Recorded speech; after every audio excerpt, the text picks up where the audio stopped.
Hi Ronnie. I'm good.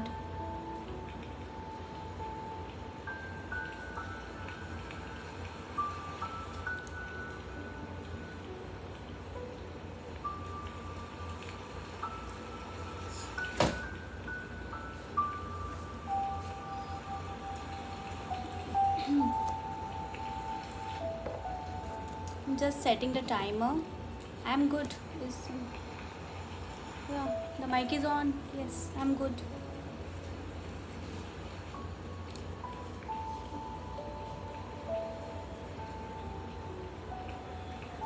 नहीं मैंने बोल दिया था कि मैं लाइव स्टडी सेशन शुरू कर रही हूँ एनी सीरियस वन तो मैंने बोला था आफ्टर हाफ एन आवर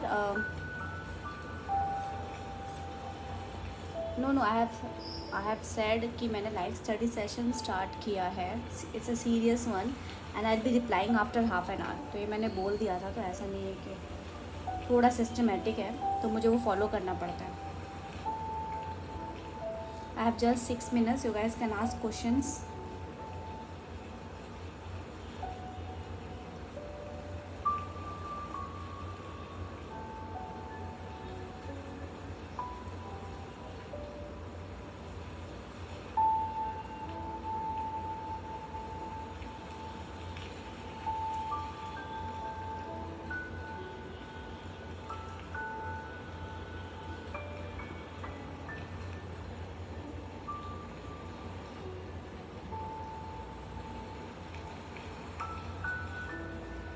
हाँ, लेकिन मुझे तो करियर का ध्यान देना पड़ेगा ना. I can not just go on talking. जब मैंने सिस्टमेटिकली सेट कर दिया है then you have to respect that, right?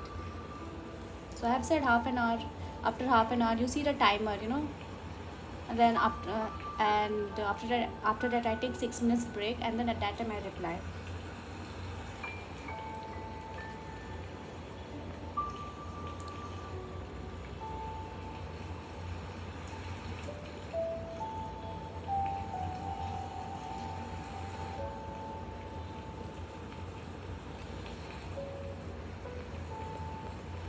क्योंकि मेरे एग्ज़ाम्स नज़दीक आ रहा है, and I have to take this decision. I can not involve in chatting every time. As I have already said you that this is my last year.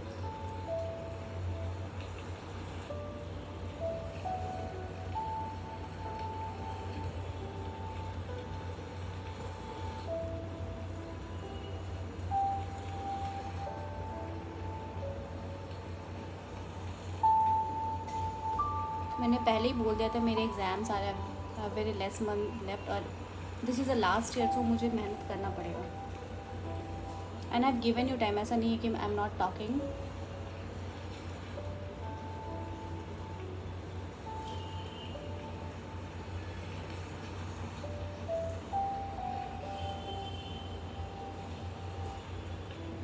So if you want to ask some questions, तो मैंने दिया है half an hour का time. There you can ask.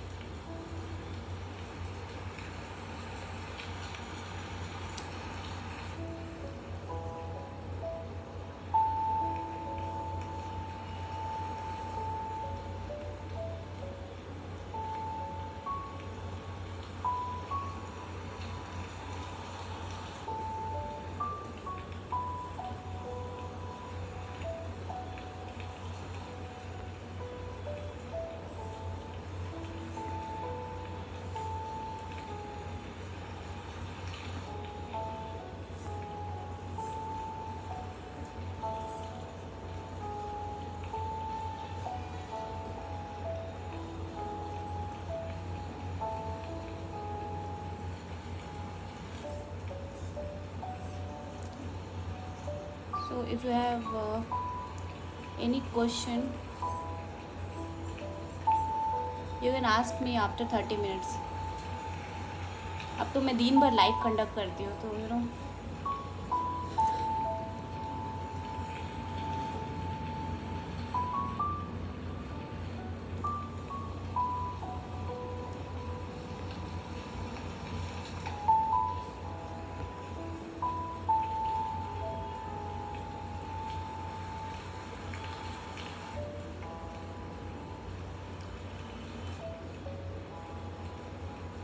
I'll be starting in some time.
नहीं.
I'll be starting in 3 minutes. You can see the timer. 2 minutes left. 2 minutes left.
Minute.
Chalo, let's start.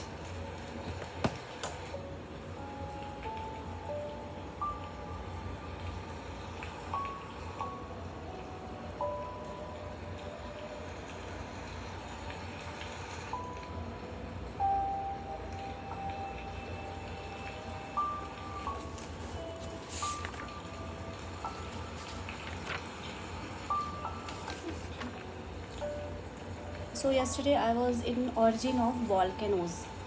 So right now I'm starting with geography. The origin of volcanoes.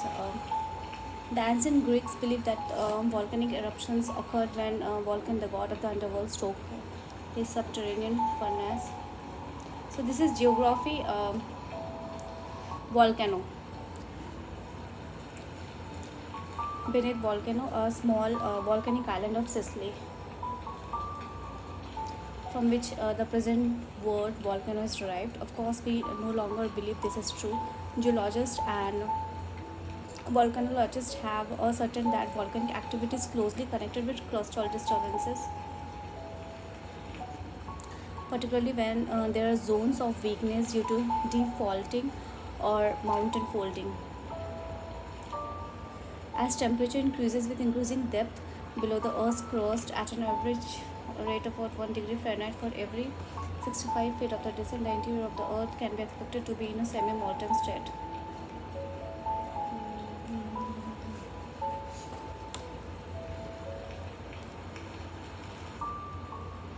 comprising solid, liquid, and gaseous materials, collectively called magma. Okay, so we're not concerned with this. Magma is heavily charged with gases such as CO2, sulfurated hydrogen, and small proportions of nitrogen, chlorine, and other volatile substances. The gases and vapor increase the mobility and explosiveness of the lavas, which are emitted through the orifice of vent. A volcano during a volcanic eruption, there are two main type of lavas. So we have the lighter magma and the heavier magma. So we have the basic lava and the acidic lava. So the lighter one is known as acidic lava because it is high water content and silica content. That's why it's more explosive. So moving towards basic lava.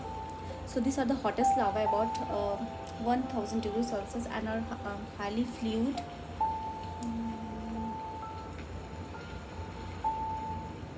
They are dark colored like basalt.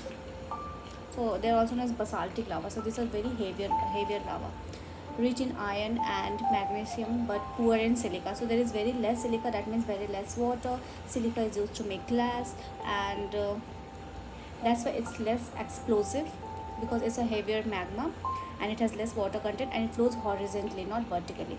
So as it poured out of the volcano, they flow quietly and are not very explosive. Okay. Due to their high fluidity, and they flow readily with a speed of 10 to 30 miles per hour. They affect extensive areas, spreading out as a thin sheets over greater distances before they solidify. The resultant volcano is gently sloping with a wide diameter and forms a flattened shield or dome. So this is horizontal lava or magma, what we call as the heavier magma, flows horizontally, less water, less silica content, less explosive.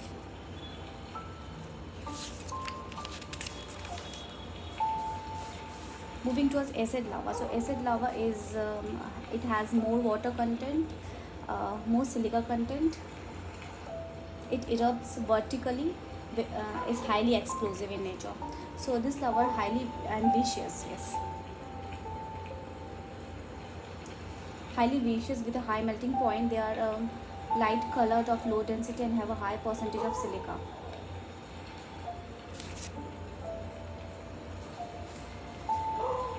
They flow slowly and seldom travel far beyond before solidifying. Of course, because they flow vertically, not horizontally, and that's why do not travel to a higher, larger space. So the resultant cone is therefore steep-sided. So it's more steep-sided. because it moves in vertically, it rises vertically. The rapid congling of lava in the vent obstructs the flow of the pot pouring lava, resulting in the loud explosions, many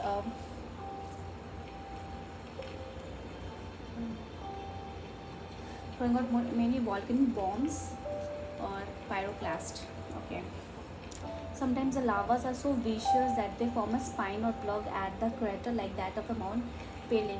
So this is Mount Pele, the example of acid lava with high water content.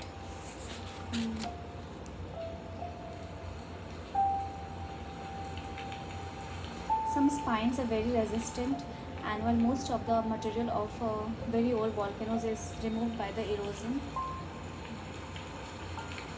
the spine may remain. Okay. So moving towards the types of volcanoes. So what are the different types of volcanoes? So as we read yesterday, is extrusive and intrusive volcanoes. Extrusive volcanoes, the volcanoes that form outside, and intrusive volcanoes are primarily known as magma. So intrusive volcanoes can be classified as horizontal volcanoes and vertical volcanoes, like the sill and dike. So vertical volcanoes, they cut through each other. Horizontal volcanoes are arranged horizontally one above the another. That's it. So there are three types of volcanoes. This is on the base of the extrusive. Okay, extrusive volcano. Intrusive, we have different active, dormant, and extinct. So types of volcanoes.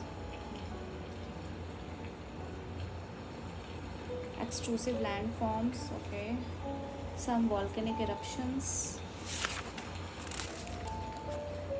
The distribution of volcanoes in the world, geysers and hot springs, and it's done. Earthquakes, some major earthquakes.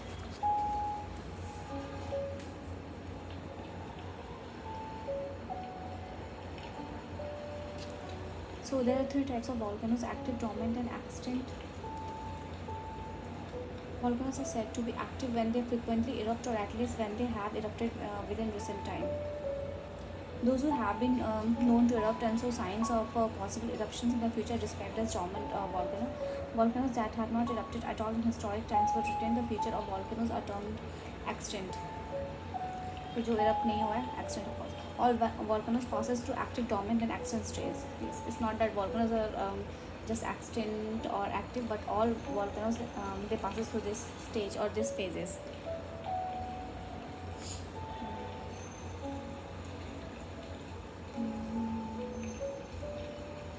Mount Vesuvius and Mount Karakoto. So Mount Vesuvius and Mount Karakoto were once thought by people to be extinct, and yet both erupted most violently. So these are the example of the volcanoes, that were thought to be dormant, but it erupted. Mount Vesuvius, we know the story of the Mount Vesuvius and Mount Krakatoa. Okay, now we are moving towards extrusive landforms. So what are the landforms the volcanoes forms? So extrusive landforms are determined by the nature and composition of the lava and other ejected materials that reach the surface of the earth.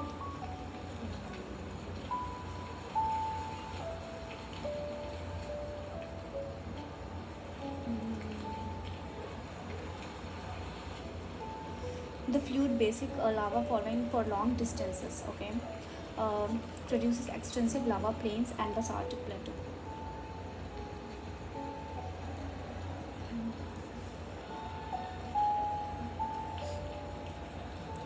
The fluid basic lava flowing for long distances produces extensive lava plains and basaltic plateaus, such as great lava plains of the Snake Basin. Oh my god, so many people are shocked.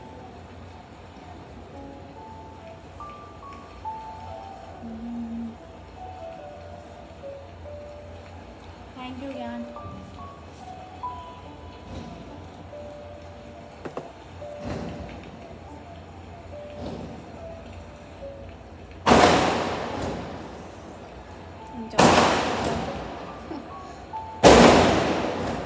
What is this happening?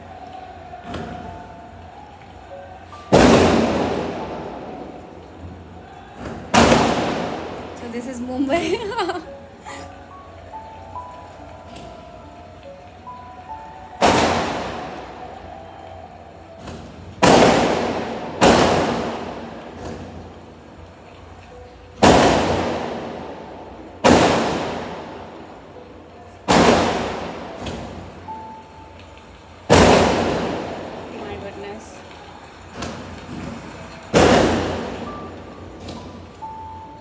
Guys, this is my so it happens.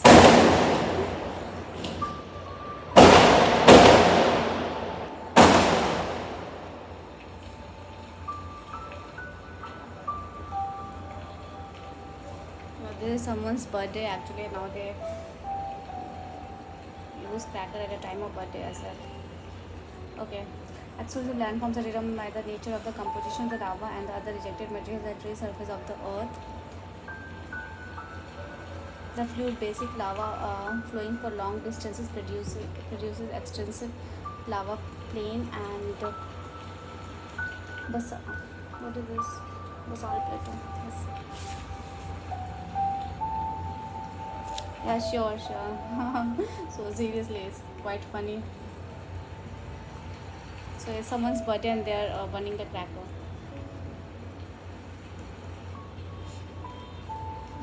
Long distances produces extensive lava plain and basalt plateaus such as great lava plains of the Snake Basin USA. The basalt plateau are found in many continents. Example, the northwestern part of the Deccan Plateau and in the Iceland. Extrusive landforms. Volcanic cones are the most typical of the extrusive features. Okay, so the volcanic cones are the most.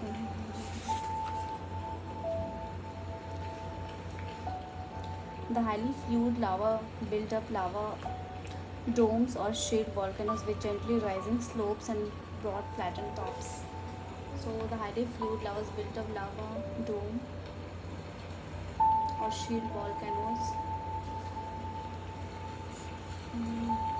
with gently rising slopes and broad flattened tops.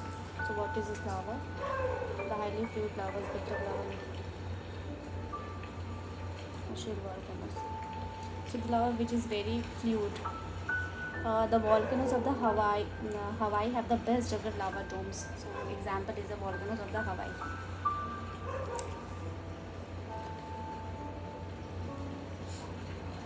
The spectacular Mauna Loa and the Kilauea are so accessible that they have been closely studied.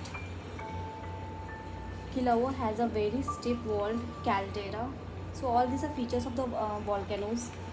Caldera into which the active when post red hot lava forming the lava pit of Halemaumau. So don't get confused by the names. These are the names of the volcanoes and all, and the features. Thousands of lava fountains rise and fall in the dazzling pit. Okay, the less fluid lavas that explode more violently. So this is a less fluid lava. So of course it will be a lighter lava, lighter magma, because it rises up vertically and it explodes because of high water content and silica content in it. So the less fluid lava that explode more violently from ash and cinder cones with large central craters and steep slopes. They are typical of small volcanoes occurring in groups and seldom exceeding 1,000 feet in height. Okay.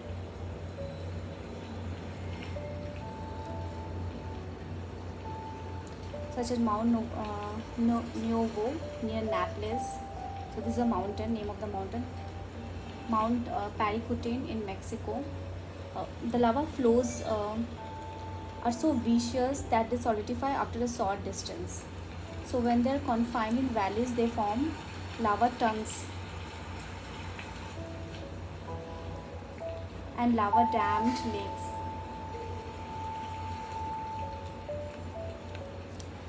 When they dam a river valley. Other minor features that may be associated with lava obstruction include lava bridges and lava tunnels. Okay, so all these are features of the lava. Just wait 60 minutes.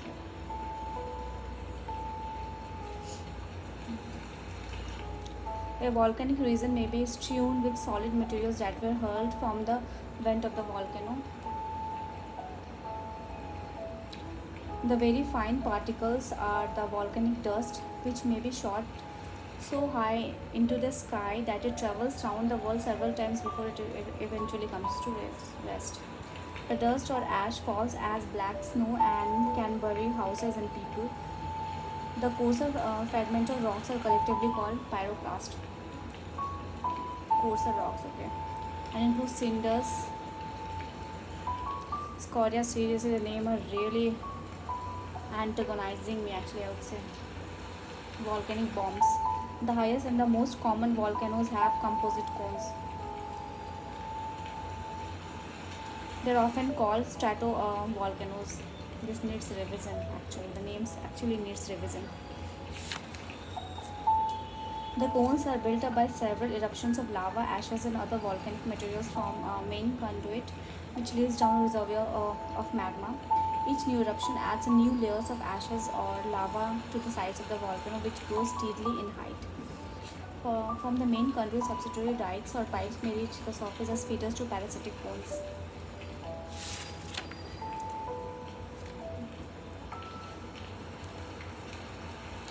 Lava escapes through them to the sides of the main cones.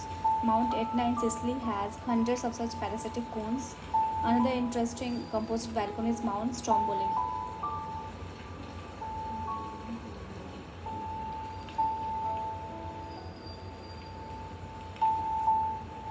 whose frequent eruptions make the summit glow and have earned for it the name Lighthouse of the Mediterranean. So it is a Stromboli, lighthouse of the Mediterranean. So what is the lighthouse of the Mediterranean? Is Stromboli.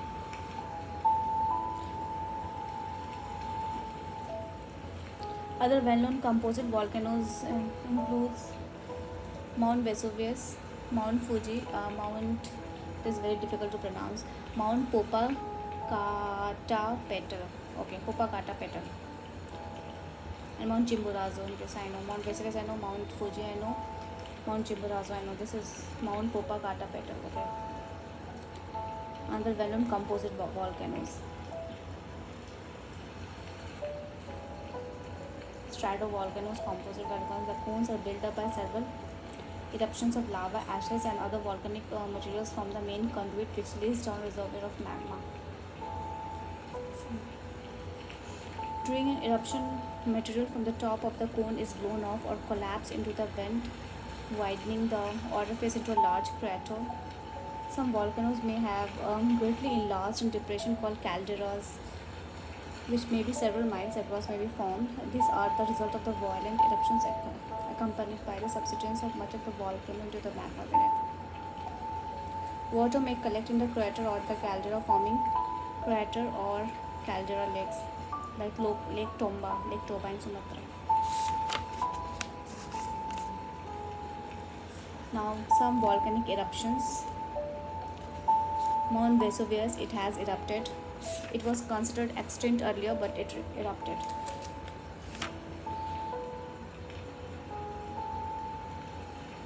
And it swiped away the whole city. There's a story on YouTube on Mount Vesuvius.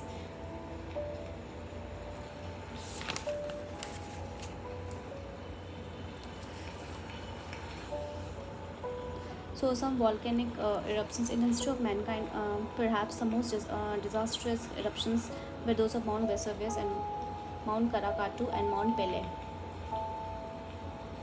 So Mount Vesuvius standing 4,000 feet above the Bay of Naples. Okay. Erupted violently on 24 August 79 AD, taking the people who lived around it by complete surprise. White hot lava flowed from parasitic cones. In the midst of a thundering explosion, the highly gaseous magma escaped as gigantic luminous clouds in cauliflower form and shot up to a great height before it fell to earth as pyroclast and ashes. The city of Pompeii. So you should see YouTube for this. It's a very interesting video there on the city of Pompeii, how it was swiped away due to volcanic eruption. Located to the southwest, was buried beneath 20 feet of volcanic ashes, which were later cemented by the torrential downpours of heavy rain that accompanied the violent eruption. In a similar way, the city of Herculaneum on the west was completely overwhelmed by the mud flow of the ashes and cinders, almost 50 feet thick walls down by torrential rain from the slopes of Vesuvius.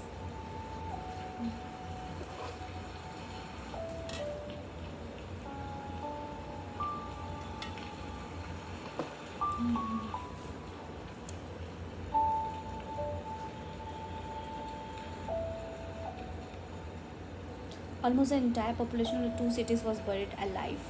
After this, minor eruptions occurred from time to time, but the fertility of the solidified volcanic ashes tempted many farmers, to begin anew on the slopes of the Vesuvius.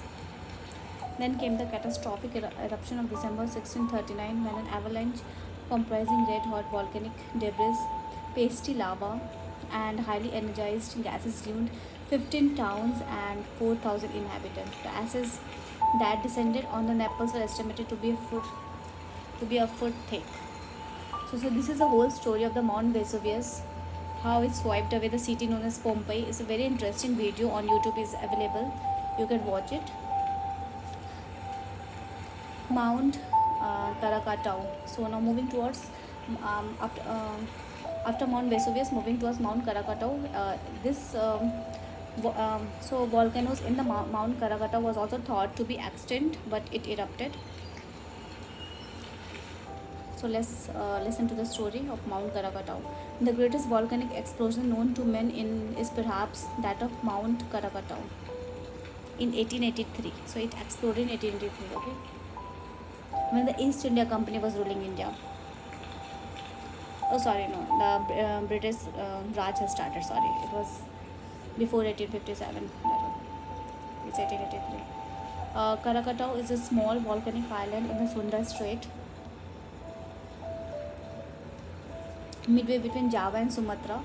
Dense black clouds of ashes shot 20 to 50 miles high and were brought down as mud by the torrential rain which fell over the adjacent islands.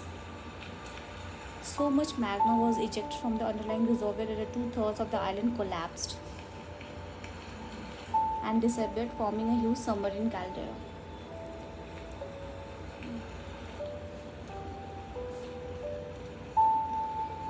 The explosion could be heard in Australia almost 3,000 miles away. My goodness. So it happened in Indonesia, the Sunda Island, and the explosion was heard in Australia. Just think. The fine dust that was thrown into the upper part of the atmosphere traveled several times around the world, causing brilliant sunset and glowing sky in many parts of the globe. Though Karakatau itself was not inhabited and nobody was killed by the lava flows, the vibration set up enormous waves over 100 feet. 100 feet high. Guys, please subscribe. I'll be giving shout out after half an hour. 8 minutes are left. Those who will subscribe, they will get a shout out after 8 minutes. Though Karakatau itself was not inhabited and after subscribing, please type your name so that I can know that you have subscribed. Though Karakatau itself was not inhabited and nobody was killed by the lava flows, the vibration set up enormous waves over 100 feet high, which was drowned 36,000 people in the coastal district of Indonesia.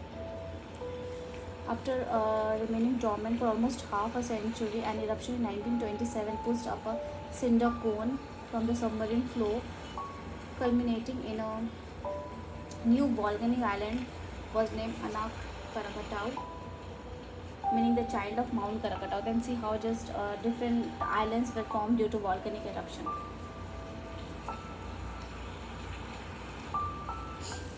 So Mount Pele, let's hear the story of Mount Pele. Then we have geysers and hot springs. So Mount Pele, the eruption of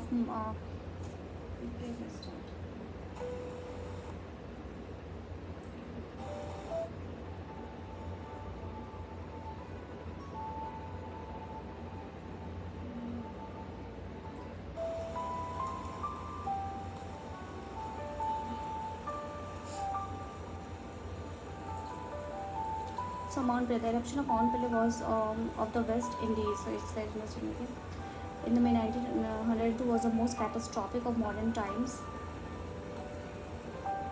The volcanic eruption, white hot lava and superheated steam which swept down the slope at an amazing speed as a Nui Cardenti. The speed is given the name as Nui Cardenti.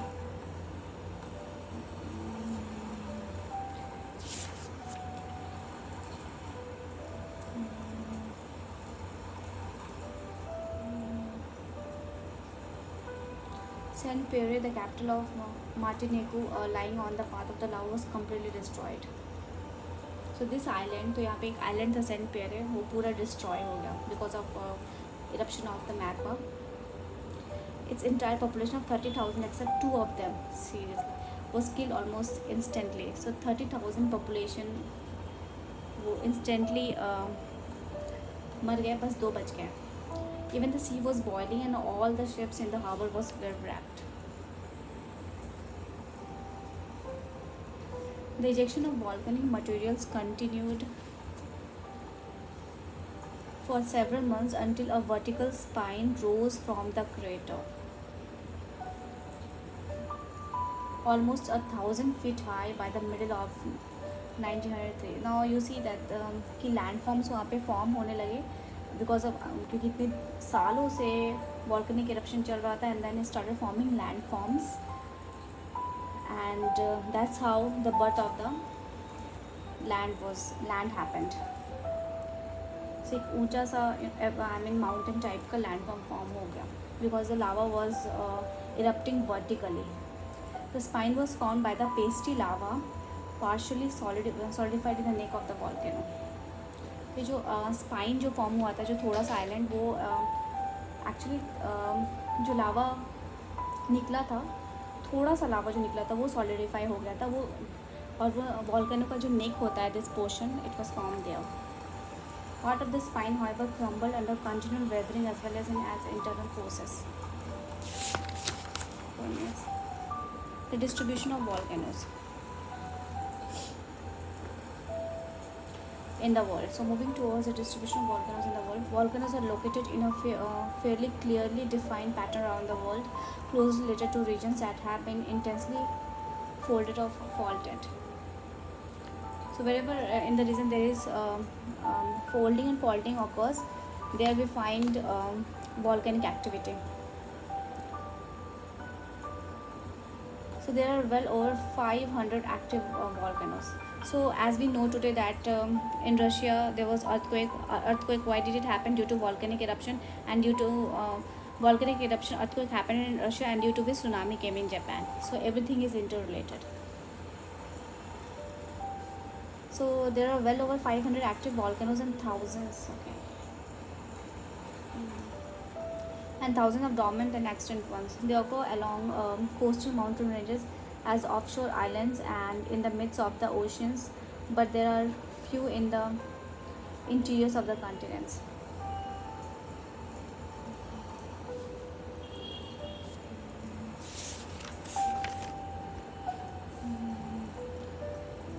The greatest concentrations probably that in the circum-Pacific region, because that's the region where the plates are major plates as well as the minor plates are converging and subsidizing were in the trenches, popularly named as a Pacific Ring of Fire Zone, which has been estimated to include 2/3 of the world's volcanoes. The chains of volcanoes extends for almost 2,000 miles from the Aleutian Island into Kamchatka, Japan, the Philippines, and Indonesia. So the chains of the volcano extend from the Aleutian Island to Kamchatka, Japan. Okay. The Philippines and the Indonesia, the Java and the Sumatra southwards into the Pacific island of Solomon, New Hebrides, Tonga Island, North Island, and New Zealand. On the other side of the Pacific, the chain continues from the Andes. So if you move towards the other side of the Pacific, it continues from the Andes in South America to Central America. From Andes to Central America, but particularly Guatemala, Costa Rica, and Nicaragua.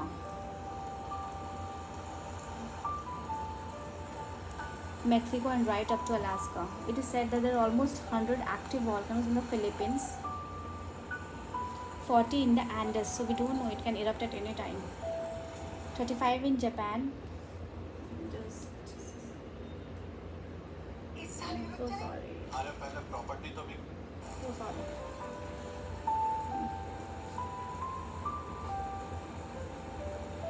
And more than 70 in Indonesia. In contrast, the Atlantic coast have comparatively few active volcanoes, but many dormant or extinct volcanoes as well.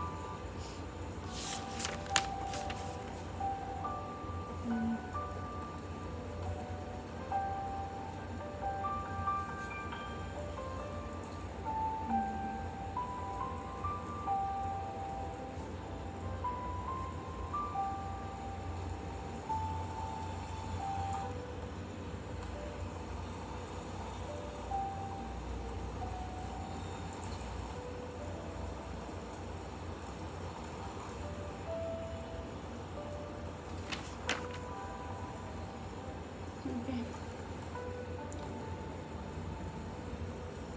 In contrast, the Atlantic coast have comparatively few active volcanoes. Of course, because at the Atlantic coast we have mid-oceanic ridges, and there the plates are diverging, and it's leading to expansion of the Atlantic Ocean.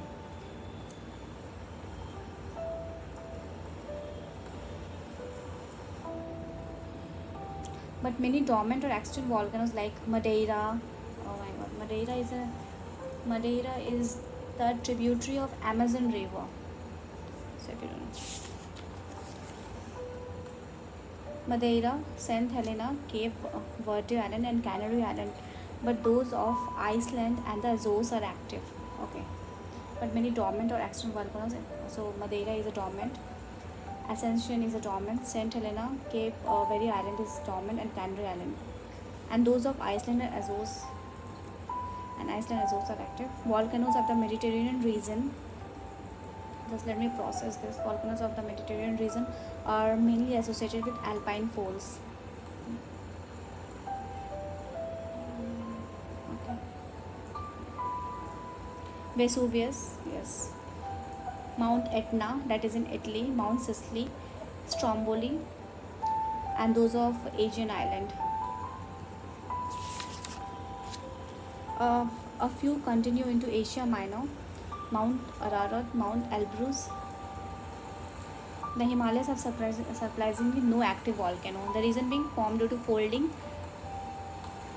not due to subsidence of the plate.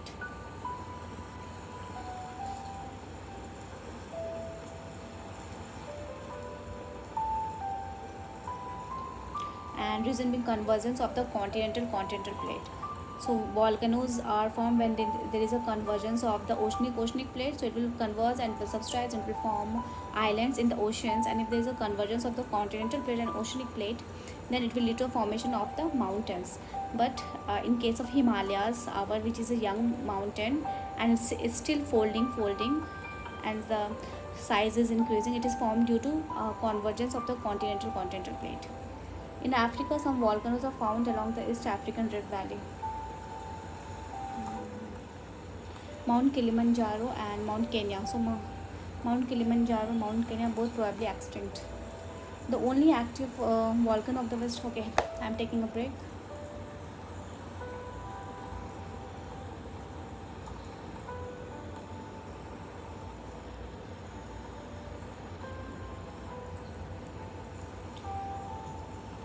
So shout out to Neeraj plugged. Thank you for subscribing. Hi Gyan and Rem it I. Thank you for subscribing. Okay.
much of ad is going on?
So after 2 minutes, it's pomodoro technique that we are following. After 2 minutes I'll be back.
So let's start.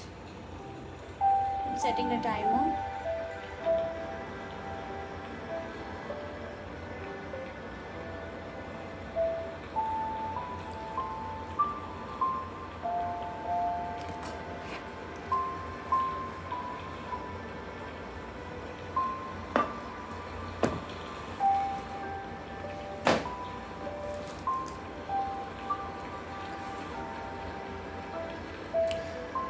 Mount Kilimanjaro and Kenya both probably extinct.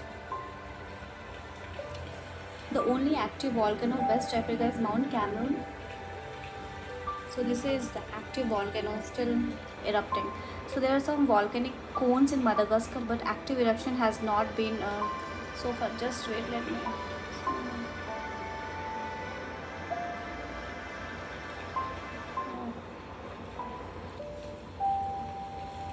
So there are some volcanoes cones in Madagascar.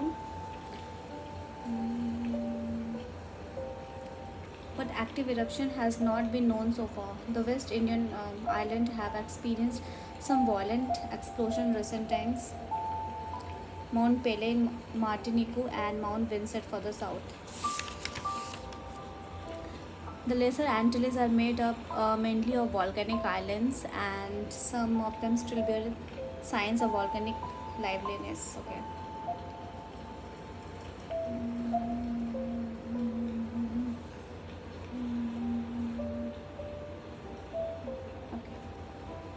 Elsewhere in the interiors of the continent, Asia, North America, Europe, and Australia have active volcanoes are rare. Of course, in interior, there's a continental plate convergence. There is no oceanic plate and continental plate convergence or oceanic ocean. That's why we have less active volcanoes.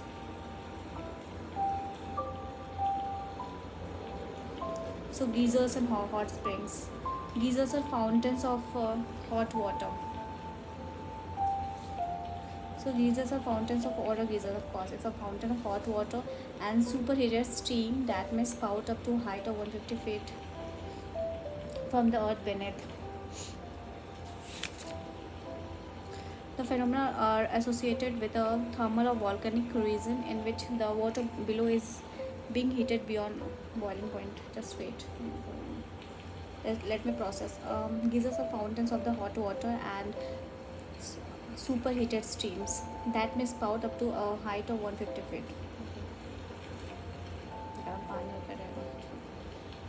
The phenomenon is associated with a thermal or volcanic region in which the water below is being heated. So this is the whole idea of the geysers. Beyond boiling point. So it's being heated beyond boiling point. 100 degrees Celsius or 212 degrees Fahrenheit. The jet of the water is usually emitted with an explosion and is often triggered off by gases seeping out of the heated rocks. Almost all the world's geysers are confined to three major areas. That is, in Iceland we have the geyser. So it's a colder region, the Rotorua district of North Island, New Zealand, and Yellowstone Park. We know about Yellowstone Park. So there's an interesting story about the Yellowstone Park of USA. The world's best known geyser is perhaps Old Faithful in Yellowstone. Yes. Old Faithful geysers, nothing hot water coming out because of the volcanoes beneath, because of superheated and volcanic eruption beneath. And superheated steam that may spur up to a feet of 150 high. And then we have the jets, geyser jets.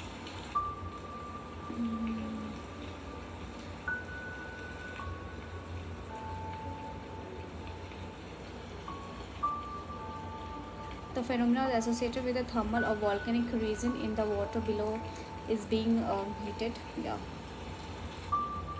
Volcanic region. Wow. The jet of the water is usually emitted with an explosion and is often triggered off by gases seeping out of the heated rocks. Almost all the world's geysers are confined to three major areas: Iceland, USA, Yellowstone geyser, that is the Old Faithful geyser, Rotorua district, Northern New Zealand. Yeah. Hot springs are thermal springs. Thermal springs are more common and may be formed in any part of the earth where water sinks deep enough beneath the surface to be heated by the interior forces. The water rises to the surface without any explosion.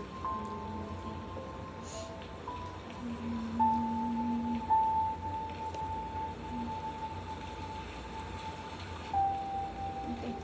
The water rises to the surface without any explosion. Such springs contain dissolved minerals which may be of some medical value.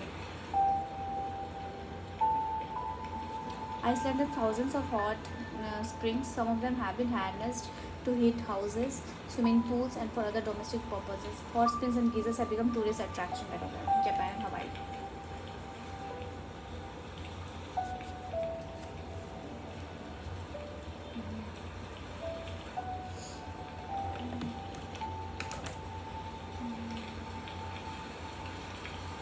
Okay, moving towards earthquake. So earthquake, we know tremor in the earth. The reason for tremor, movement of the plates. Okay, the earth is never free from earthquakes for long, and more than 50,000 of them are recorded annually. Russian, recently there was a Russia earthquake is in news. Reason being volcanic eruption, and due to volcanic eruption, earthquake came in Russia and tsunami is coming in Japan. So everything is interrelated. Nothing is separate concept. The earth is never free from earthquakes for long, and more than 50,000 of them are recorded annually. Minor earth tremors caused by the gentle waves or vibration within the earth's crust occur every few minutes. Major earthquakes usually caused by movement along faults, raining. Movement along faults can be very disastrous, particularly in densely populated areas. Earthquakes themselves may cause only restricted damage in the region of occurrence, but their after effects can be very catastrophic.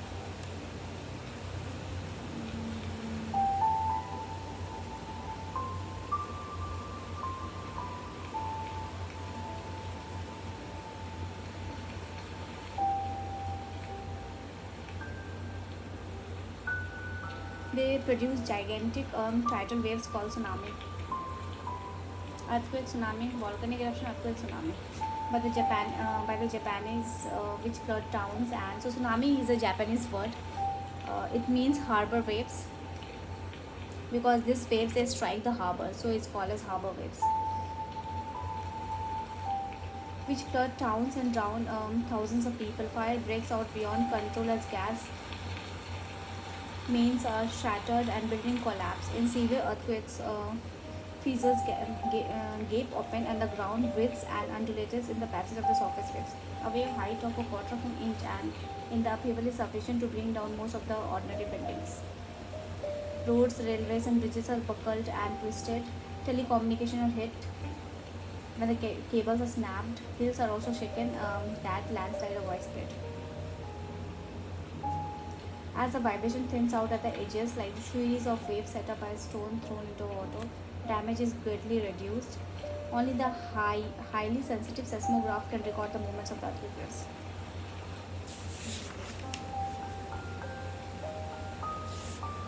So we'll finish this chapter as well, weathering, mass movement in groundwater.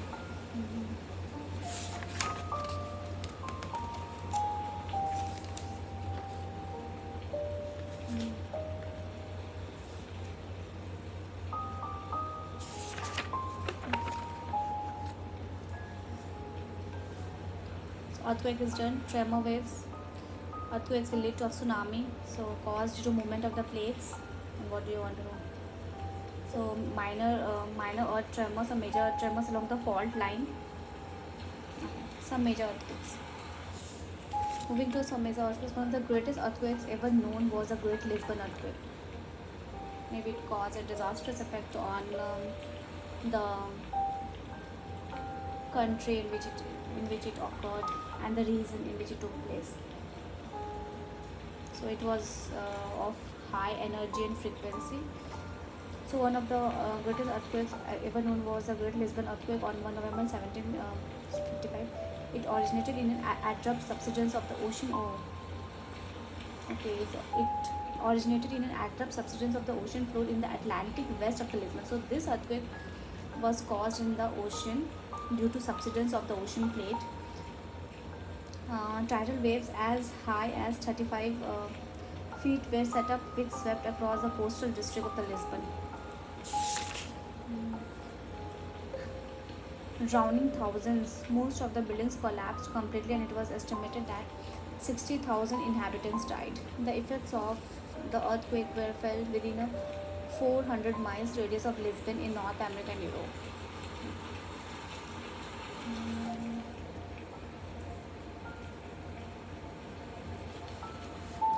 The earthquake on 1 September 1923 that shook Tokyo and Yokohama. Some major earthquakes, okay. Great Lisbon earthquake, Tokyo and Yokohama.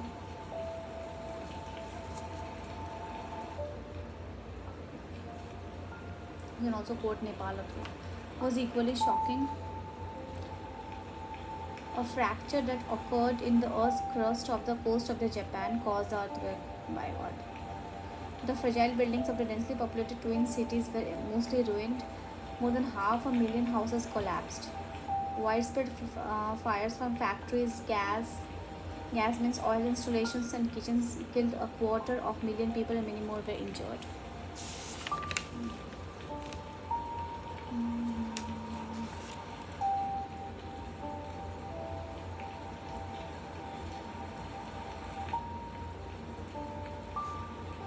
Other disastrous earthquakes include the San Francisco in 1906.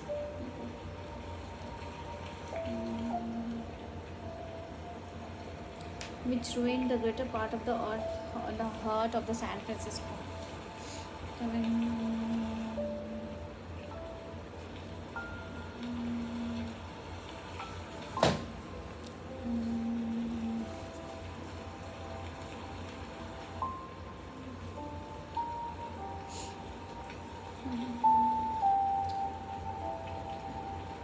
In the lowest region of the Gansu in China.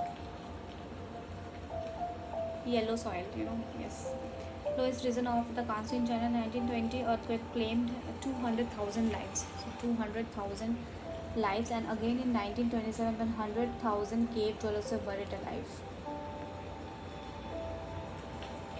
In 1960, the earthquake at Agadir, Morocco, sealed the fate of 10,000 inhabitants, besides causing untold damage.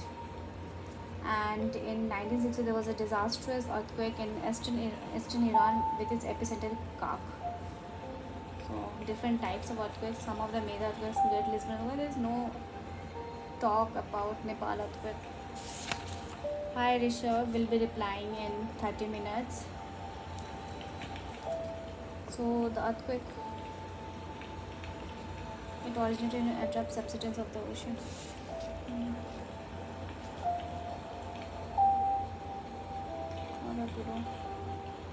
So Great Lisbon earthquake, Atlantic Pacific tidal waves as high as 35 feet were set up, which swept across the coastal districts of Lisbon, drowning thousands. Most of the building collapsed completely, and it was estimated that 60,000 inhabitants died. The effect of the earthquake were felt within a 400 miles radius of the Lisbon.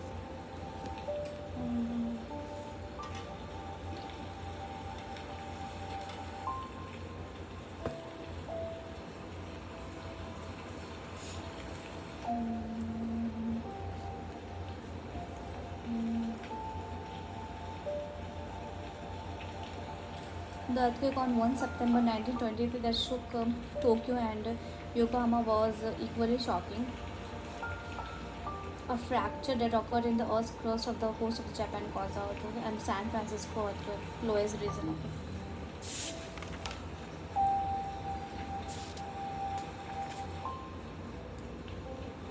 The distribution of earthquakes, the world distribution of earthquakes coincide very closely with that of volcanoes. So wherever there will be volcanic eruption, there will be earthquake. Example, again and again I am saying, Russia. So recently volcanic eruption happened in Russia, earthquake happened, and during a tsunami is happening in Pacific Ocean, in the coast of Japan. And even South Americans are also trying to safeguard themselves from a tsunami, trying to cope up with the tsunami that they feel can arrive at any time. The distribution of the earthquakes. The world's distribution of earthquakes coincides very closely with that of volcanoes.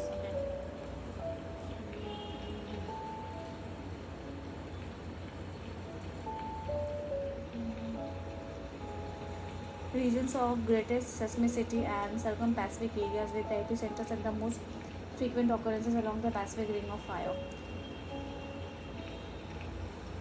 Tremor, movement effects. It is said that as many as 70% of the earthquakes occur in the circum-Pacific belt. Very interesting point. Everything related. So there is a tremor on the ocean crust or the earth's crust due to which earthquake happens, and if it's there in the ocean, then there can be chances of tsunami as well. And if there is a volcanic eruption that causes build of energy in the ocean, then there can be the chances of earthquake in the ocean which can cause tsunami, because we cannot see earthquake in the ocean flow.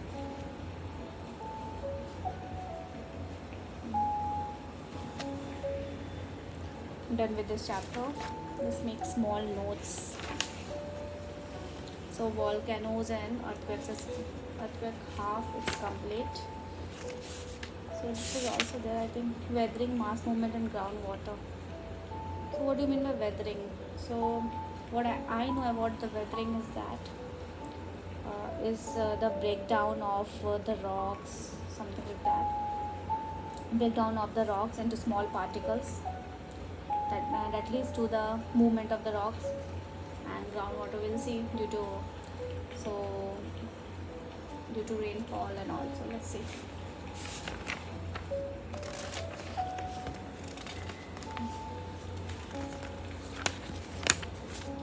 How many chapters? Landforms made by this also have to do fluvial landform analysis.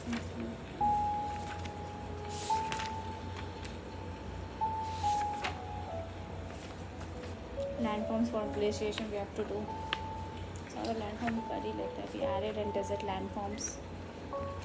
Different types of landforms and how they are formed. Limestone and chalk landform, the karst, razor and all those things.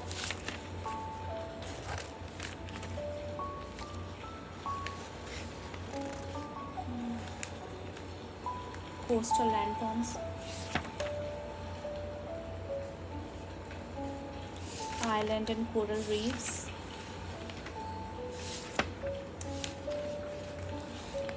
The ocean currents afterwards.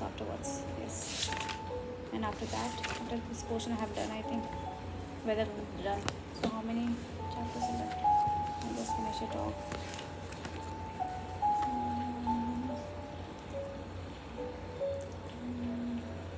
Earth's crust done.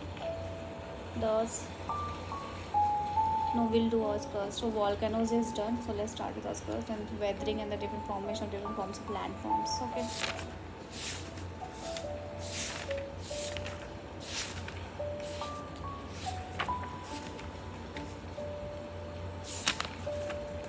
So Earth's crust. The structure of this, so these are very easy concept. In order to understand geography of the external landforms of the Earth, it is essential that we have some idea of what lies within the Earth or inside the Earth. So it's not possible to know exactly how the Earth was formed about 4,500 million years ago, but from the evidence of volcanic eruptions, we can understand the composition of the Earth, what type of matter is present, solid, liquid, gaseous matter is not present inside the Earth's crust, of course, because gas is light, so it will of course rise up every time. Yes. And iron is the heaviest material, and that's why it's deep inside. Yes. So it is not possible to know exactly how the Earth was formed.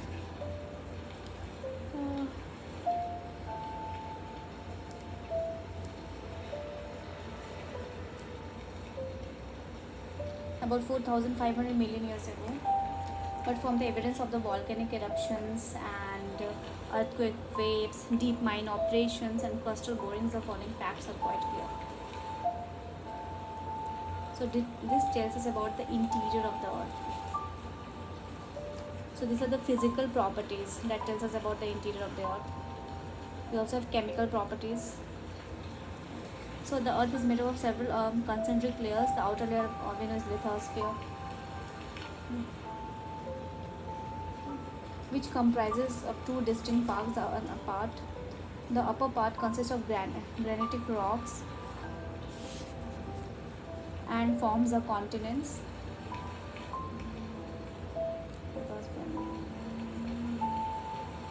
Its main material constitutes are silica and ammonia cross. Silica is a lighter material, so it's present in a book. Silica and ammonia, so it is collectively referred to as a Sial. Sial, Sema, and all those things. Okay. So silica, ammonia, lighter material, so it forms uppermost part of the Earth's crust. So it is an average. What is the density? 2.7.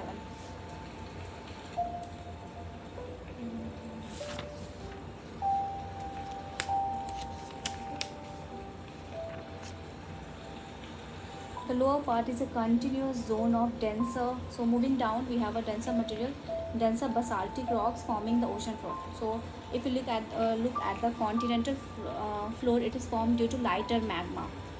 That's why continent is above the oceanic crust, and the oceans is filled with water. That's why we don't see the oceanic crust. So upper is the Sial, and then उसके नीचे is basaltic rocks, and I think this will form the oceanic floor. Yes. So the lower part is a continuous zone of denser basaltic form the oceanic floors comprising mainly of silica, iron, and magnesium. So as said again and again, iron heavier metal, so it forms the oceanic floor because of course oceanic floor is heavier than the continental crust or continental plate. And continental plate is formed due to lighter magma, and oceanic floor is formed due to heavier magma, comprising mainly silica, iron, and magnesium. So here we have Sial, silica and aluminum. Then we have the basaltic rocks and all, silica, basaltic rocks, and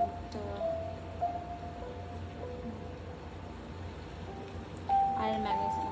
It is therefore called SEMA and has an average density of 3.0. So as we move down the density will increase. So पहला 2.7, उसके बाद 3.0. So Sial and the SEMA together forms the Earth's crust.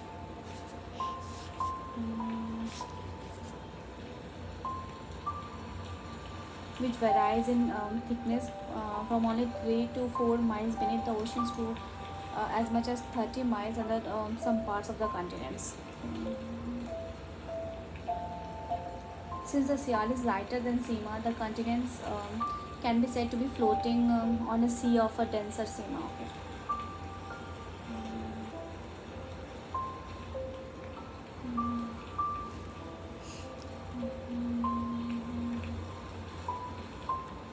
Move like this. Ocean floor. Here we put in Sial. Here we put in SEMA. That is iron and all. What is it? Dense if you write, then it's here 2.7, 3.1. Okay.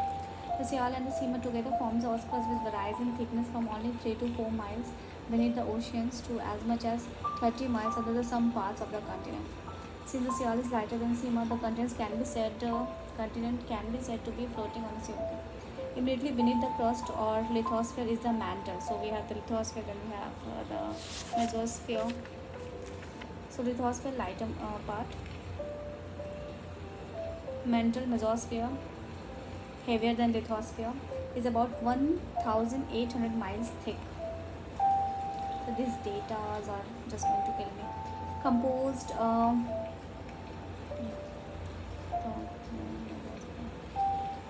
composed mainly of very dense rocks rich in olivine. The interior layer is the core, heaviest, or what we call as barosphere. That is the heaviest, right? 2,160 miles in radius and is mainly made of iron. So iron is the heaviest material that can be found on the earth. With some, of course, it's a mixture of some elements with some nickel and is called knife. Sial, SEMA, knife, Sial.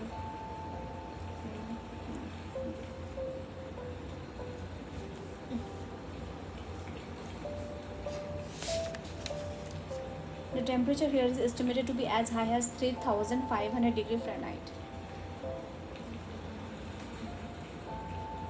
Is this applied or क्या बोलने के chances हैं? 2.7, 3.0, 1,800, 2,160.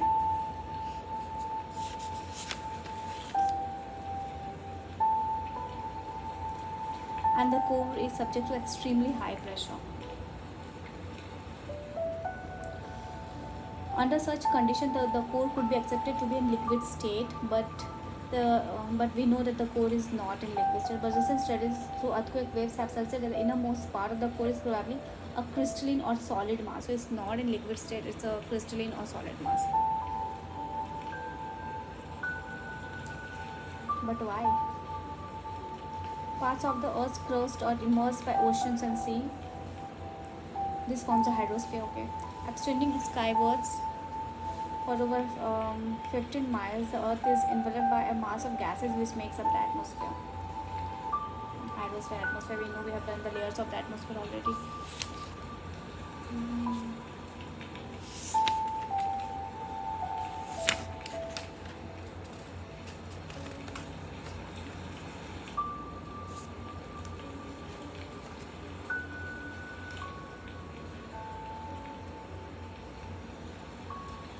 The classification of rocks. The Earth's crust is made up of various types of rocks, differing from one another in texture. We know this technique.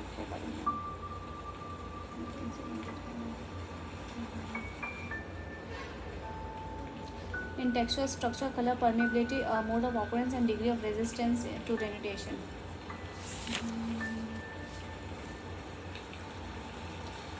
A knowledge of this rock is paramount importance to geologists who study the composition and the physical history of Earth.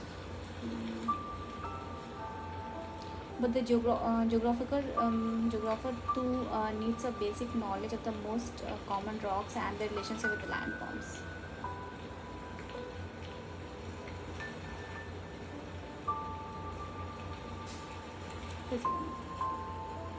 Rocks also form the basis for soil because it's the weathering of the rock that causes the soil and determine to some extent the type of natural vegetation and land.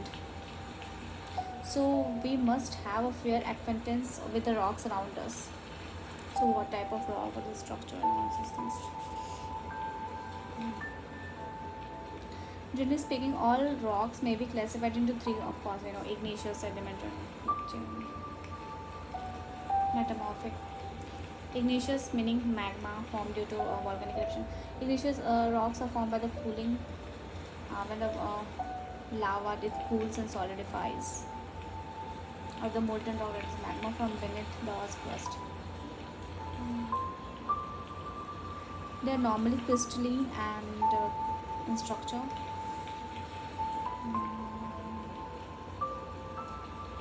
They do not occur in strata nor they contain fossils.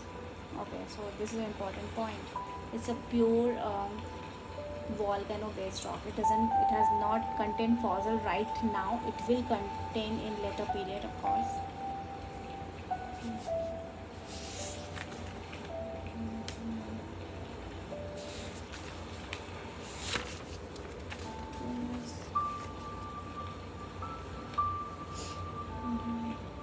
They do not occur in strata layers nor they contain fossils. Igneous rocks may be subdivided on the basis of the mineral composition.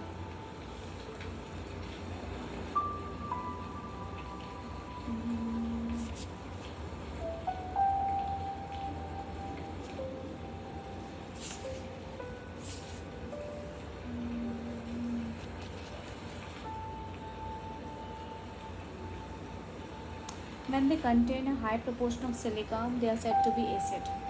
So this rock, of course, acid, basic, everything is from volcanoes only.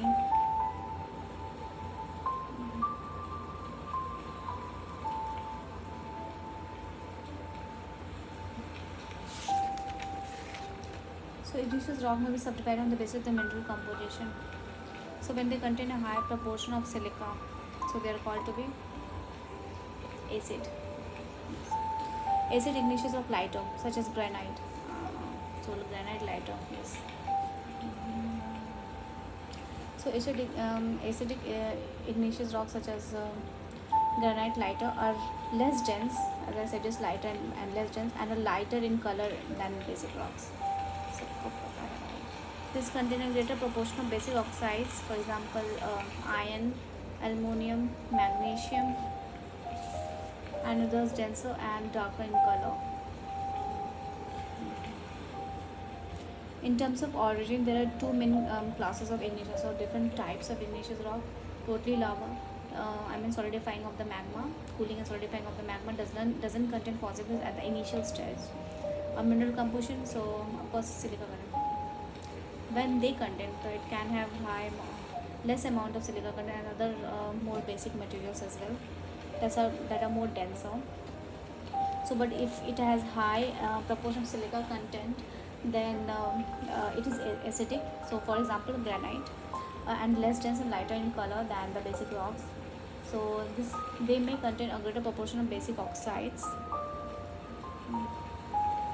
and aluminum, magnesium, and others less denser. And others denser. Okay, we are talking about basic rocks. Okay. So in terms of origin, so it can be both acidic or the basic igneous rock, but it doesn't contain fossils. So this is an important catch. In terms of origin, there are two main classes of igneous rock: plutonic and volcanic rocks. Okay, break. 5 minutes break.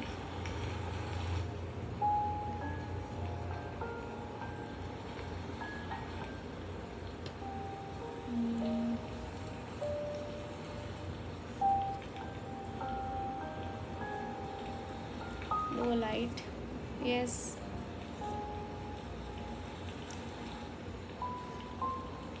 Hello, Rishabh.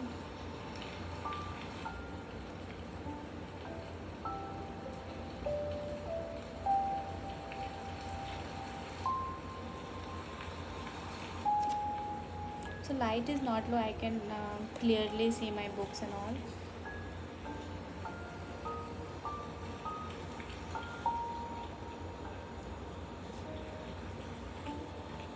I just need a bad break.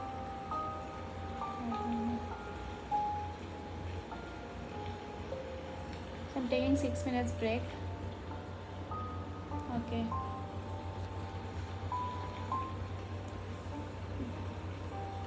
I'm coming. I'll just reply to the message.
wait, guys.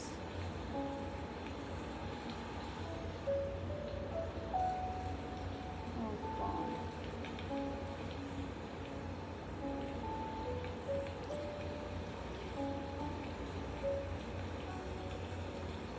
Just let me set the timer. So we are following a Pomodoro technique, 31 minutes of deep study and then 6 minutes of break. So let's start.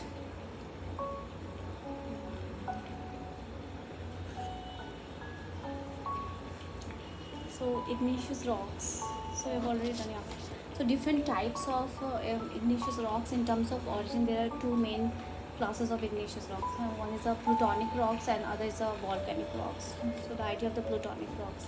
So these are igneous rocks formed at some depth in the Earth's crust. So at some depth, we don't know how much depth. Okay. Plutonic rocks.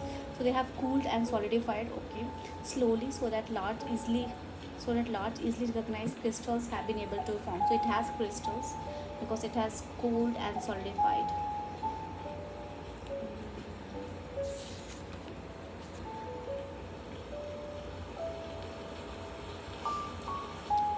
Large, easily recognized crystals have been able to form. This intrusive rocks such as granite, diorite, gabbro are exposed at the surface by the process of denudation and erosion.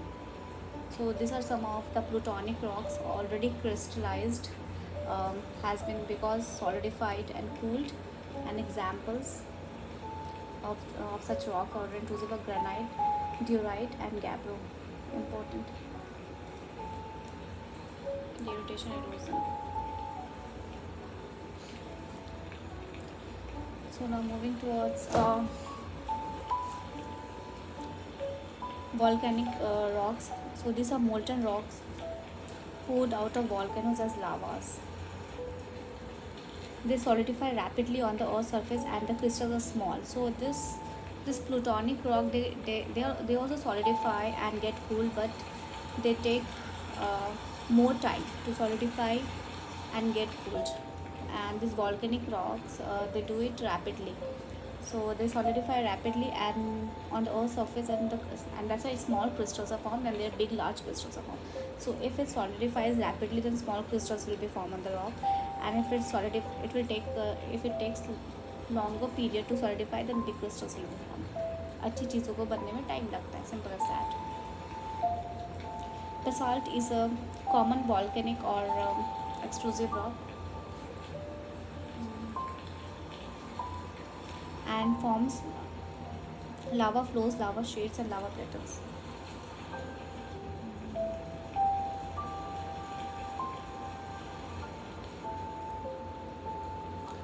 Lava flow, lava shades and lava plateaus.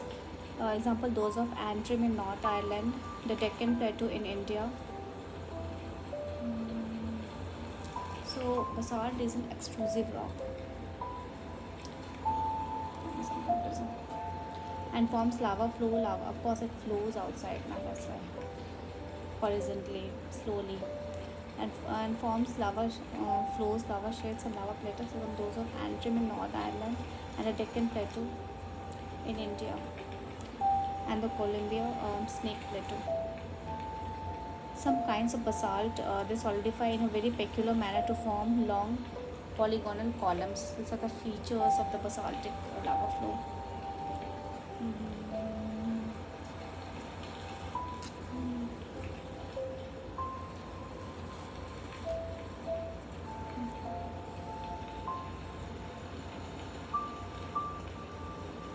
A well-known example in the columnar basalt of the giant causeway in Antrim.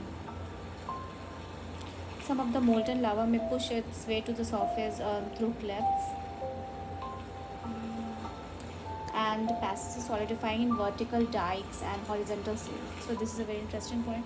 So if it forms vertically, then it becomes dikes, and if it is horizontal, it's sills. So heavier horizontal sills. So their origin and occurrence will be okay.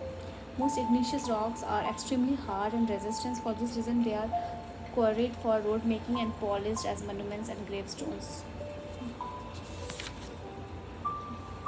So this is the whole story of the igneous rocks or forms after cooling and solidifying crystalline crystals. When it takes longer time to solidify and cool, it forms larger crystal. If it solidifies rapidly, then it forms smaller crystals. And mineral composition depends on if it is acidic and basaltic. Acidic will be lighter, basaltic will be heavy. Acidic will have high silica content, high water content. Basaltic will have iron as a component. Sedimentary rocks are formed from sediments. Now this igneous, so this is the life cycle of the rock. So this igneous rock, it will undergo weathering and erosion and will form sedimentary rock. Now sedimentary rock will have fossil fuels because of undergoing weathering and erosion. Some part of the sedimentary rock that develops into sand and enters into oceans and all, and it will have fossil fuels of animals, of marine species actually. So sedimentary rocks are formed from the sediment accumulated for long periods, usually underwater. They are distinguished from the other rock types in their characteristics, layer formation, and are termed stratified rocks. So they form through layer. The strata may vary in thickness from a few inches to many feet.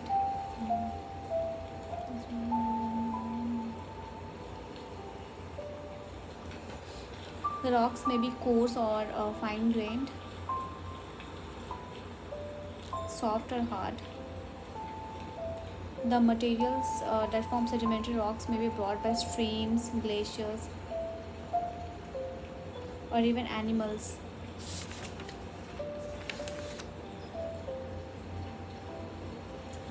They are non-crystalline and often contain fossils of animals. So this will not be crystalline. As we read in igneous rock was crystalline. The sedimentary rocks will not be crystalline, but it will contain fossils of animals formed in strata and layer, plants and other microorganisms. Sedimentary rocks are thus the most varied in their formation of all rocks. So sedimentary rocks are classified according to their age, and different kinds of rocks formed during the same period are grouped together. If it is more useful to know the characteristics of various kinds. So we have also subcategories under sedimentary rock, right? Like we had under igneous, that is a plutonic rock and volcanic rocks.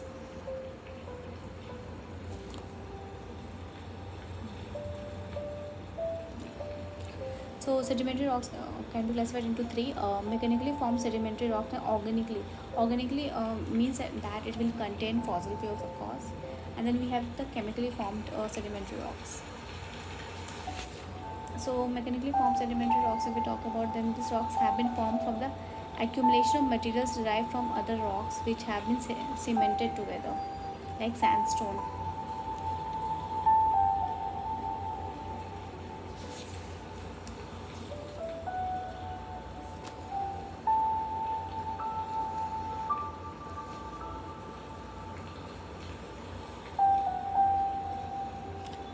Okay, Ronnie.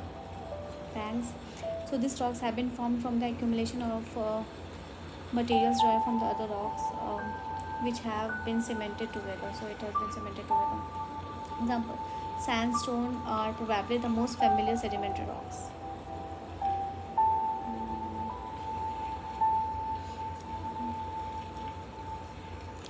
They are made from sand grains, often quartz. Fragments derived from granites. Their texture, composition, and color vary tremendously. So it has different type of texture, color. Okay.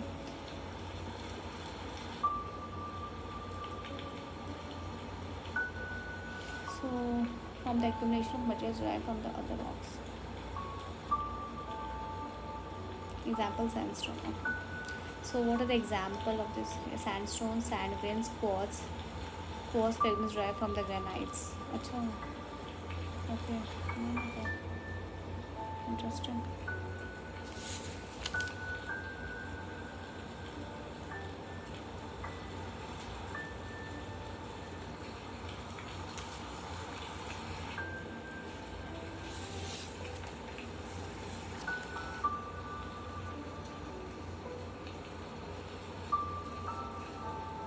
So their texture, composition, and color vary tremendously. Many types of sandstones have been quarried for building purposes or for making grindstones. A coarser type of sandstone is known as grit. So it has been formed due to the accumulation of other materials, accumulation of materials derived from the other rock like quartz, um, quartz fragments from granite. So granite is itself an igneous rock, right?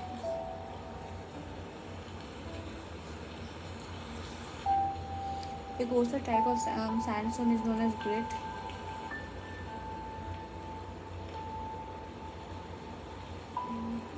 When larger pebbles are firmly cemented to form a rock, it is called conglomerate. So what is this?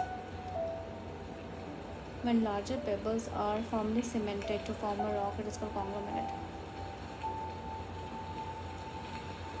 So when the pebbles are rounded, or Bracara, when the fragments are angular, so there's a different name, conglomerate, and that I know. Firmly cemented, rounded, or Bracara, when the fragments are angular. The finer sedimentary materials form clay, widely used for brick making, shale, or mudstone. Sand and grave may occur in uncemented form. Okay, sand and grave may occur in uncemented form. So this is a mechanically formed sediment. Quartz derived from. Why do I forget every time? Granite. Now moving towards organically formed sedimentary rocks, and of course it will have fossil fuels, nothing more than that.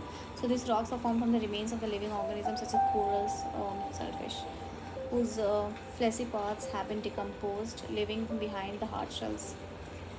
The most common rocks formed in this way are of the calcareous rock.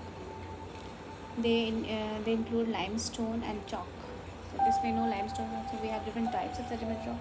The mechanically formed, the organically formed, and moving towards one more is the carbonaceous rock are also organically formed but from vegetative matter. So this idea of the carbonaceous, so it contains the fossils of the plants, not any animals or microorganisms.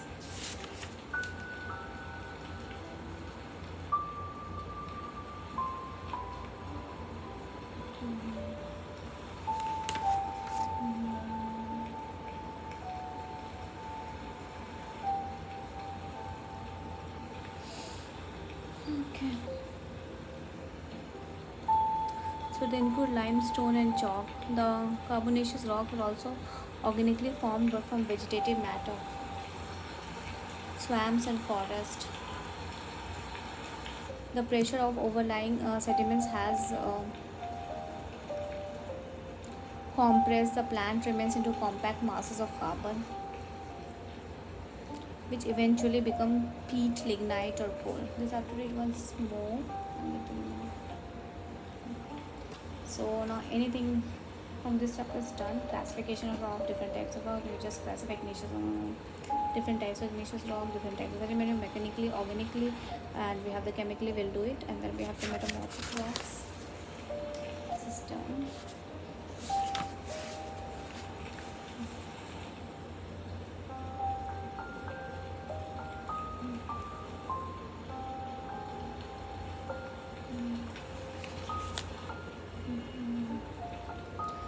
So carbonaceous are fossils of the plants, chemically formed.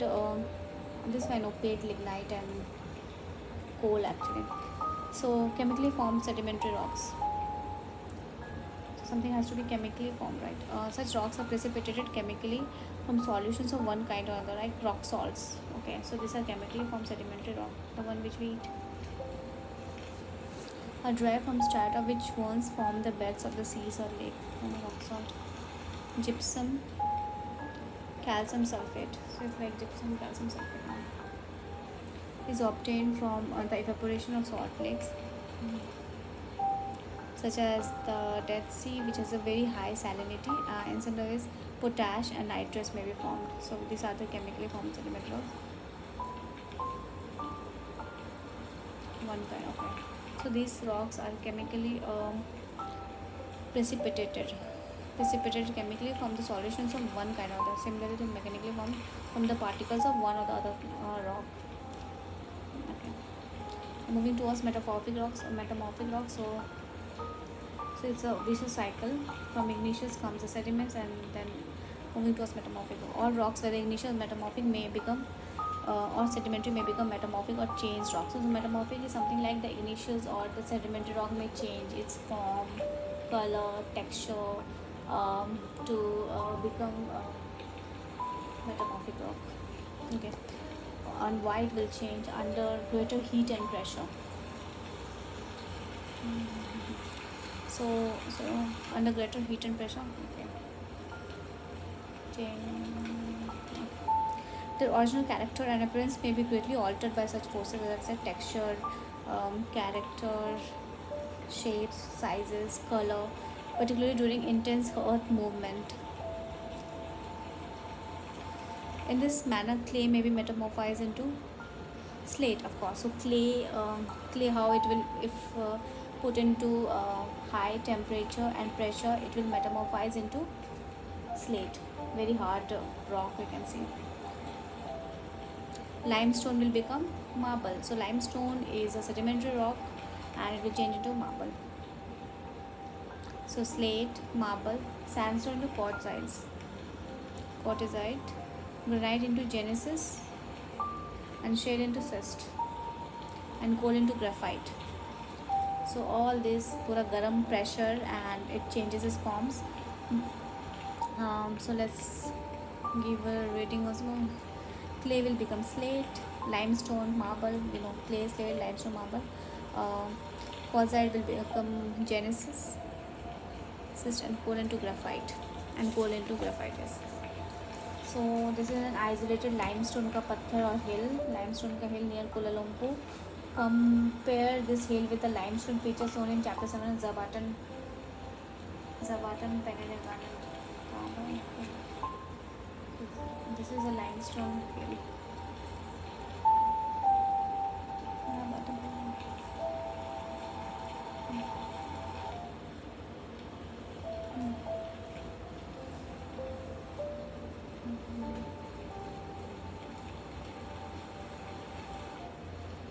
Okay, so another topic, the influence of rock types on landscape. So what is the influence of different types of rocks on landscape?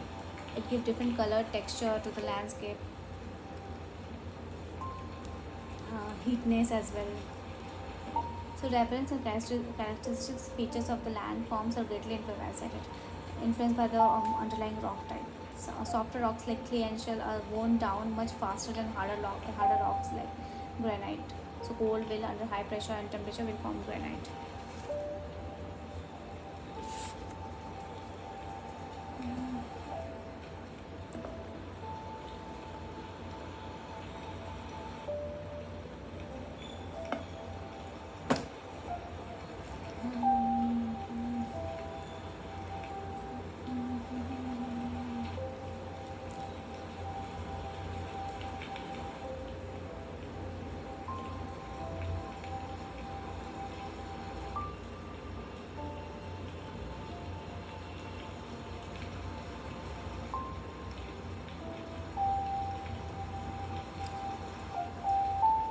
So based on their mode of formation, four main types of mountains can be distinguished. One is the fold mountain. Okay. So this we have done 9 types of the rocks. Okay. So this was a topic. Types of mountains that we know only fold mountains, block mountain formed due to folding. Fold mountains can be active and cannot be active. So there are different ways of the formation of the fold mountains. Block mountains, African Rift Valley, the Eastern African Rift Valley. I think Lake Victoria has been formed due to depression, due to a rift formed in that region. Yes. Type of plateau, nothing but top elevated table-like structure. That's what we can say about plateau.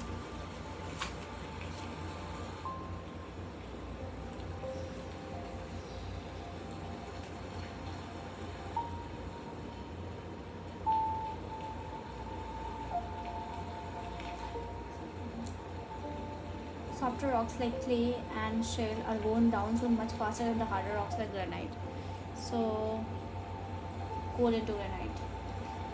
So, sedimentary rock into metamorphic. Within West Malaysia, the resistant granites form the high ground of the main range and the eastern range.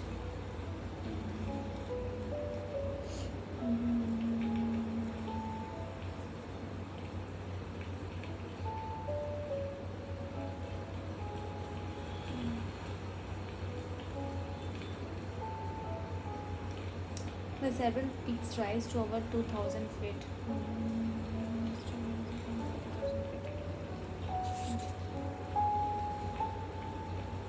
The landscape is one of the smooth slopes and rounded hilltops. The highest peak in West Malaysia, that is the Tahan, Gunong, Gunong Tahan.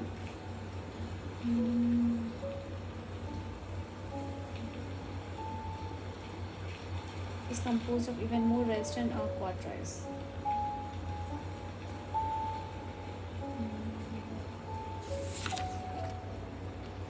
Shales, schist, and sandstones, being less resistant, form the much lower rounded hills.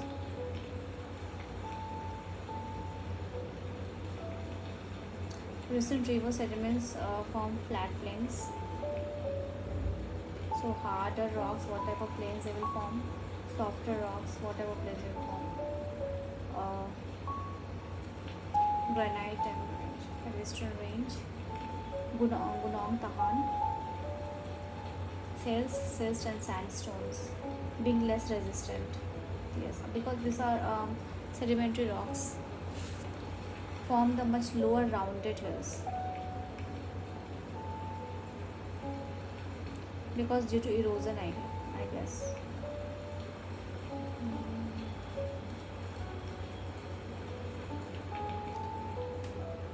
Recent river sediments form flat plains. The limestone resistant because of their, so why the limestone is resistant? Because of their permeability, rainfall. Form prominent steep-sided hills such as those of near Ipoh and Perlis. This needs revision. The names need revision. Earth movement at the major landforms. So in 1 month, I have, I think, 20 days to complete whole geography, moving to a different subject. Just see you know or not. Simple as that. If you don't know, do it again. If you don't know, do it again. Keep on doing it.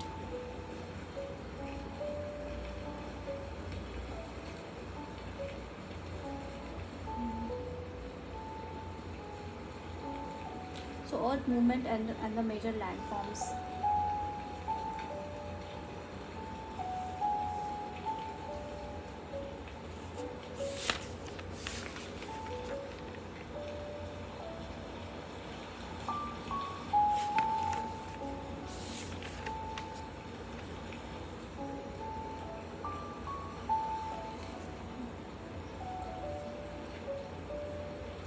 The face of the earth is constantly being reshaped by the agents of the denudation.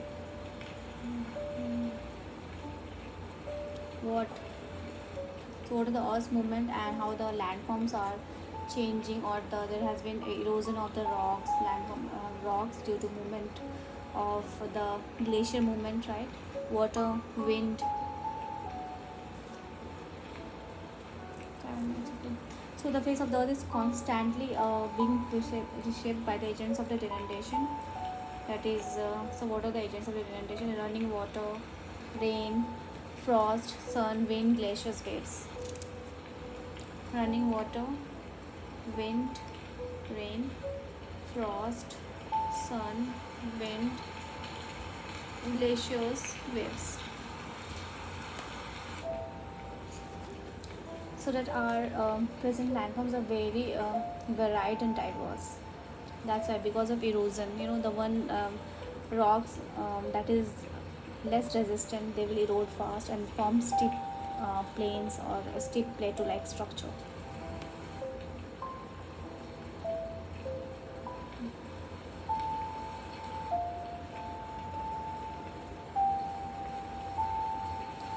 Landforms are very varied and diverse, but these agents only modify the pattern of mountains, plateaus, and plains which have been modeled by movements of the Earth's crust.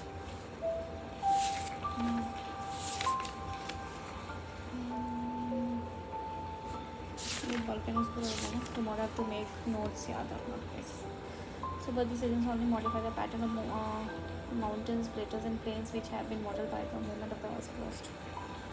Since the dawn of geological time, no less than 9 orogenic or mountain building movements have taken place. I have written this in my notes.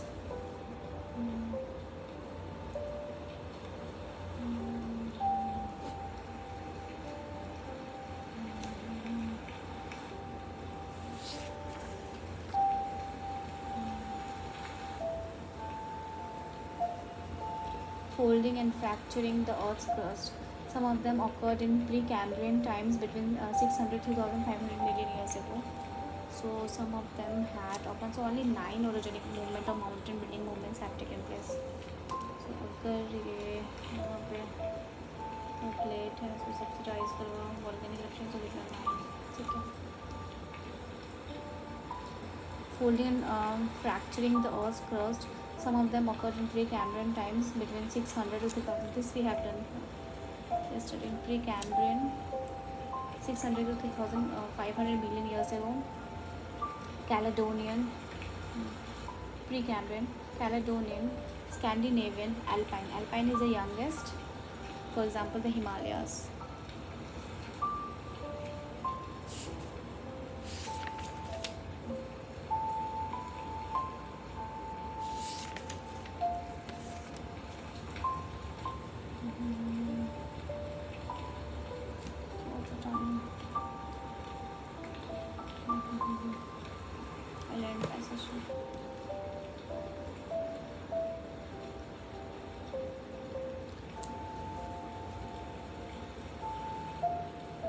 Three more recent orogenies are the Caledonian, Hercynian and Alpine. Precambrian, Caledonian, Hercynian and Alpine.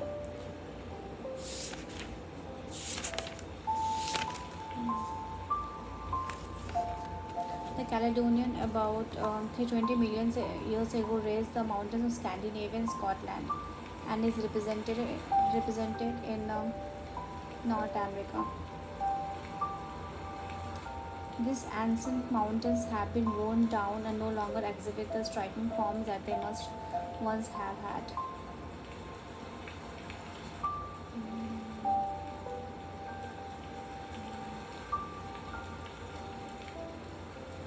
In a later period during the Hercynian earth movements in about 240 million years ago, were formed such as the Ural Mountain, the Penis and the Welsh Highlands.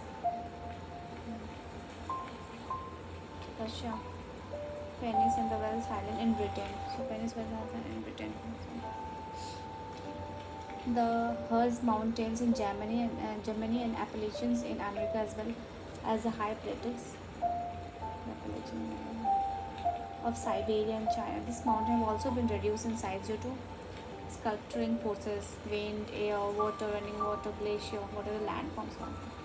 We are now living in an era very close to the last of the major orogenic movements of the earth, the Alpine. So this is the last 30 million years ago. Young fold mountain ranges were being buckled up and overthrust on a gigantic scale. Being the most recently formed, these ranges such as Alps, Himalayas, Andes, Rockies are the loftiest. So these are the young mountains exactly. Andes and Rockies. They are the loftiest and most imposing.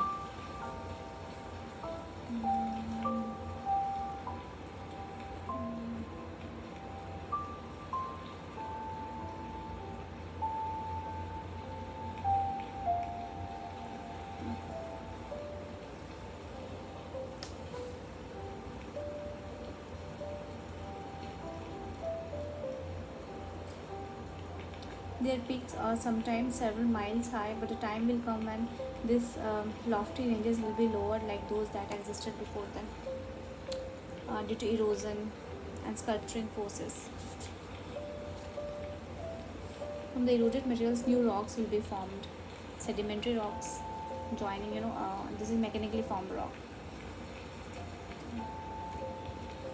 Okay, so later to be uplifted to form in the next generation of mountains.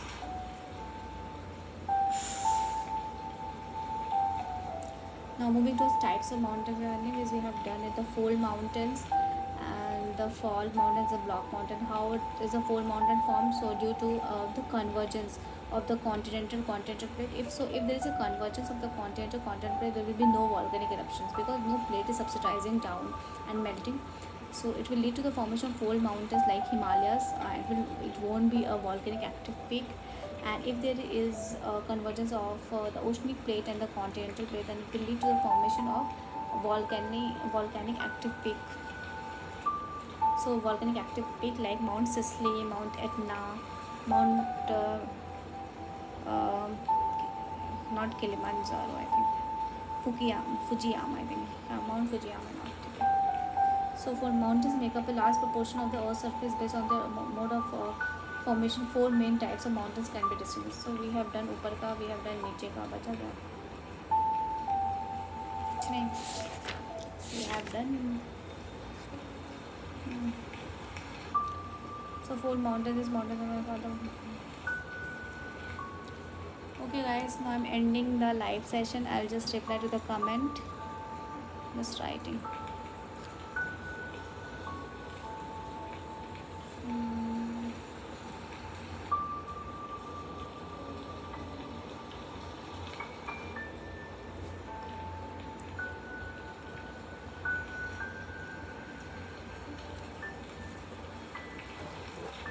It's 2 o'clock. Already finished till 2 hours.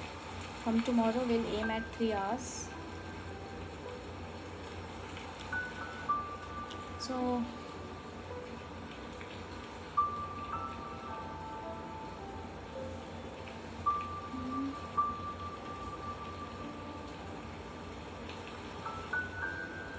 I'm just replying to everyone.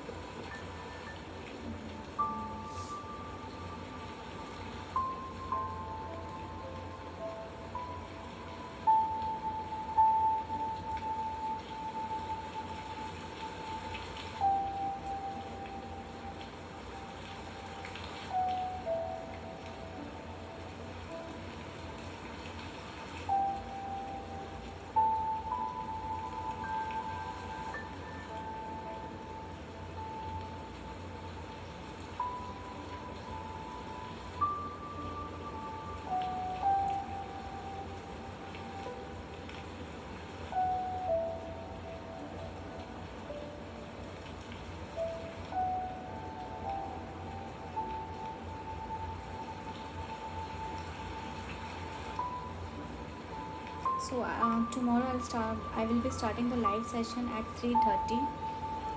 It will be an 8 hours live session. Okay.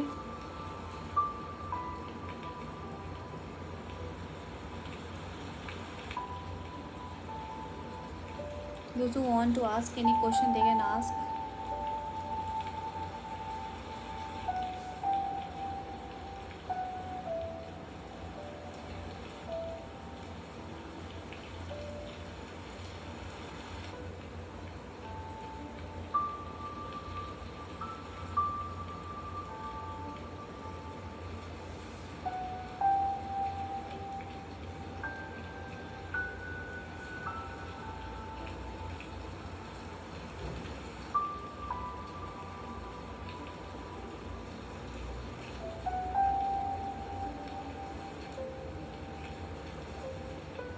Any question guys, you can ask.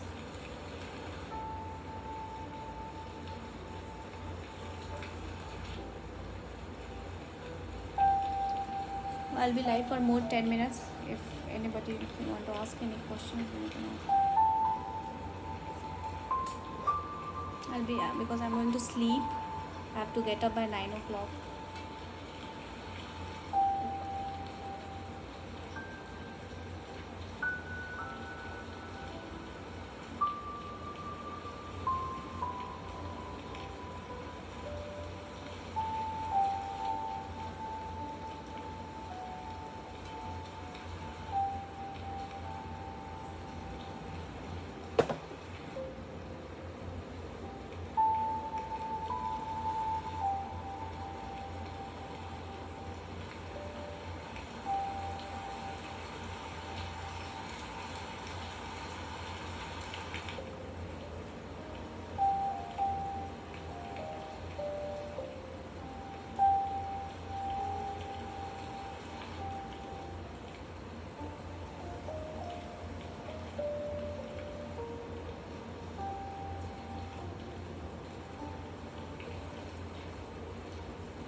Guys, you can chat.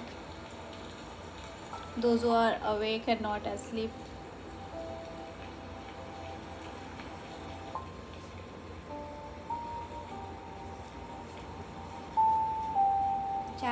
Chat करो जिसको करना है. Because I'll be ending the live session sometime.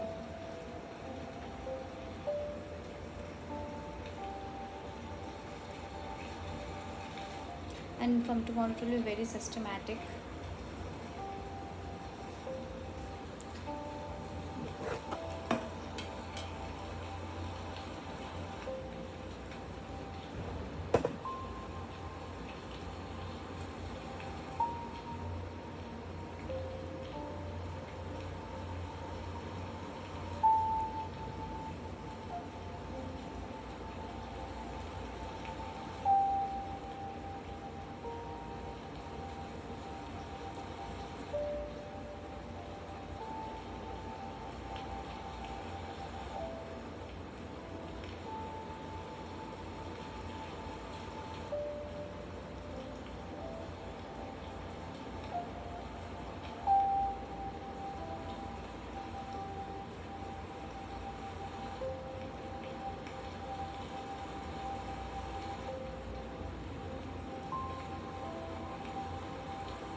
So I'll be ending the live session soon.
Okay guys, bye.